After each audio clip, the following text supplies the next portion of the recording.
Hey everybody, I am David, and today I'm going to be talking about 13 Reasons Why. It's a Netflix series that I guess premiered like a month ago or so. And I came late onto the 13 Reasons Why train. I was not going to watch this series until my cousin recommended it to me.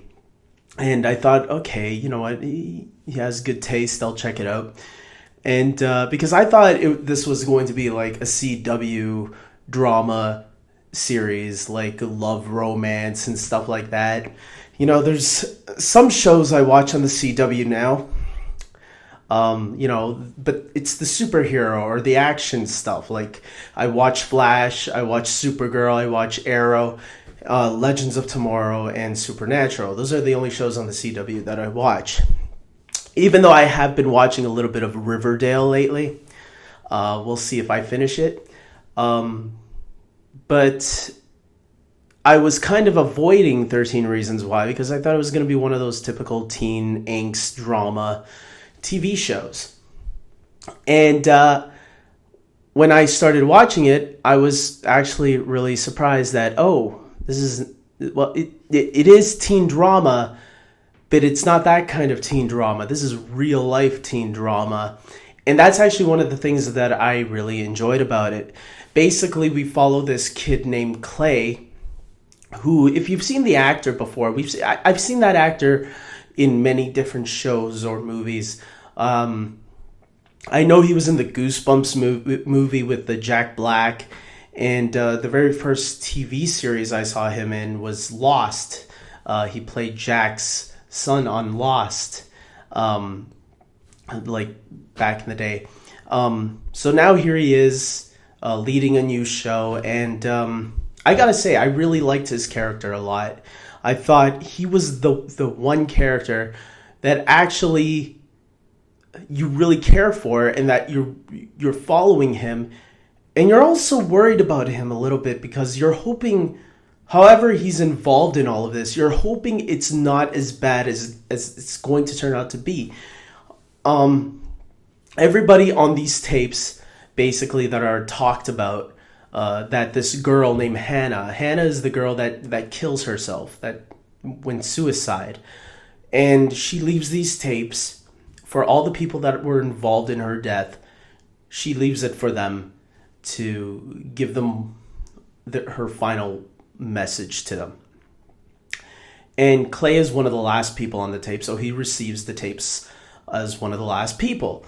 And so we're following him as he's learning about Hannah's death. We're learning with him and how all these people are connected to it as well. And there's some twists and turns along the way. And some of them made me very upset with how the character of Hannah was treated. But at the same time, you understood them, some of them, why they decided to keep it a secret. But at the same time, you know it was wrong. But then you have to put yourself in their shoes.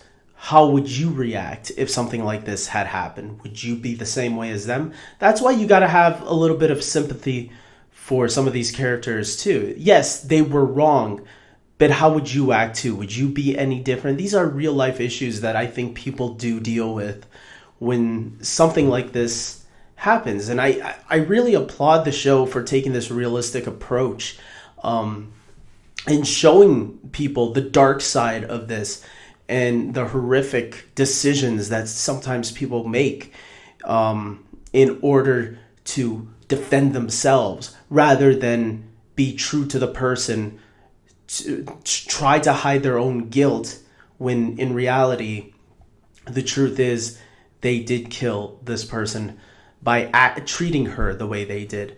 And I think this is a show that really should be watched by many kids that are still in high school right now. I wish this show had existed when I was in high school, because this is, I wasn't the popular kid in school. So I was picked on quite a bit. I wasn't obviously to this extent, but people deal with things in different ways, and you hear about suicidal kids doing suicide all the time, and it's really sad. It really is.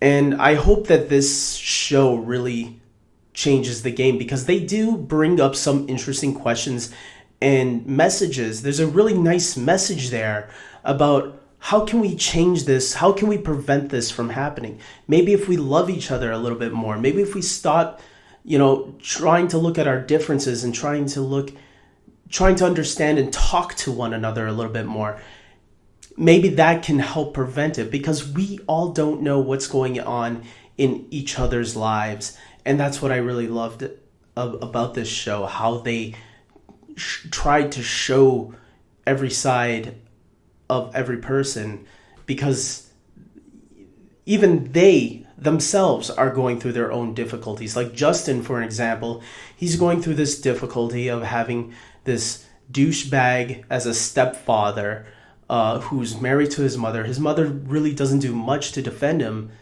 so he has a crappy life himself. Alex, the same thing. Jessica, all of them.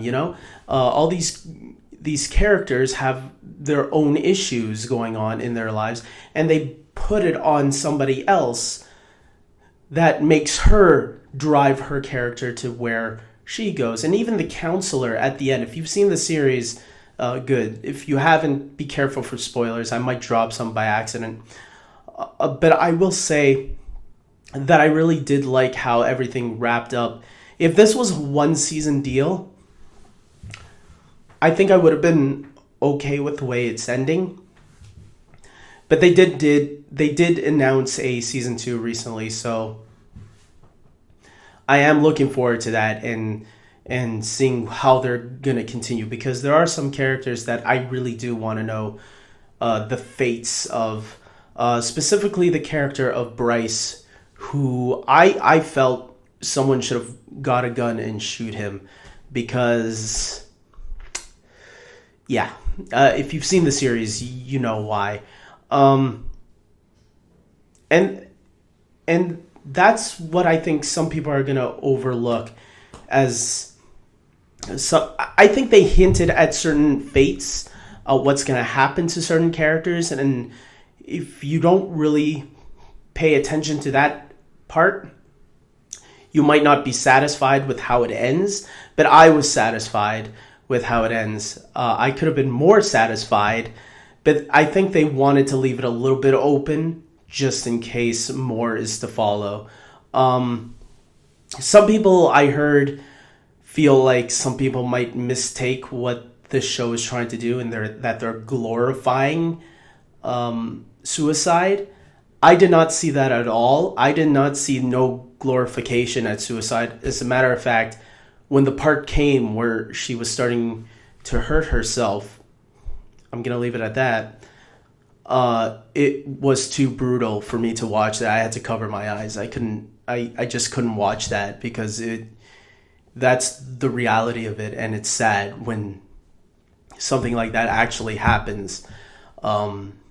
And they made it too realistic, I think, for me to actually watch that. I had to cover my eyes a bit. I was like peeking a little bit, but it was too hurtful. And yes, there are some really emotional moments. Yeah, the parents in this show could have gone the wrong way, could have been annoying parents, both Clay's parents and Hannah's parents. But they actually turned out to be really good characters, real supporting parents that just cared about their kids. And there were moments in the series that I'm like, why can't somebody just tell these parents what happened to their daughter? I agree with them. I think they should have known more a long time ago. But we got all these other characters like Tony, who clearly knew a lot more than he was letting on, but because he was told by Hannah to keep these tapes a secret until everybody has heard everything, he had to keep it down for a while. And then at the end, obviously, he gave them the audio files to listen to their daughter. Whether the parents understood, it seemed like they understood Tony's decision, because they didn't make a big deal out of it. But then again, there's a season 2 coming, so we'll see how they feel then, maybe. I do have my theories on what might happen in season 2. I don't know how you can bring Hannah back. Like, that's the part that worries me, that if they are doing a season 2, what's going to happen? Are there more tapes that we didn't realize? And I feel like that might be pushing it. The way I see how they could do it is start an all new brand of audio files or tapes or whatever by a new kid. And I think the kid that they really set up there for something like this to happen with is I think it was Tyler, the name, the wimpy kid who was her stalker, and he kept taking pictures of everybody, including her. At the end there, if you've seen it, spoiler alert, he had some guns in his luggage. And I think that could be Tyler's breaking point, where, you know, you hear stuff like this on the news too. Someone just randomly breaks one day and starts shooting people. And maybe whatever he leaves behind, that will be the focus of the next season. That's just my opinion, what might happen in season 2. Especially with what the theme of this show is about why people do things the way they do. It's a great psychological TV series that really goes in depth into reasons why people do the things they do, and hopefully it makes people think, well, how can I prevent someone like this that I know from doing this to themselves? So I really hope more people do check out this show. I totally recommend it. I'm going to give it an 8.5 out of 10, season 1 of this show. I think it definitely is worth a watch. And if you've seen it already, comment below and tell me what you guys already thought of this wonderful series. I hope more people check this out. Like I did. I got late onto the train, so it's never too late, especially when it's on Netflix. With that being said, guys, like this video if you agree with me. Subscribe to my channel, especially if you are a fan of movies and television.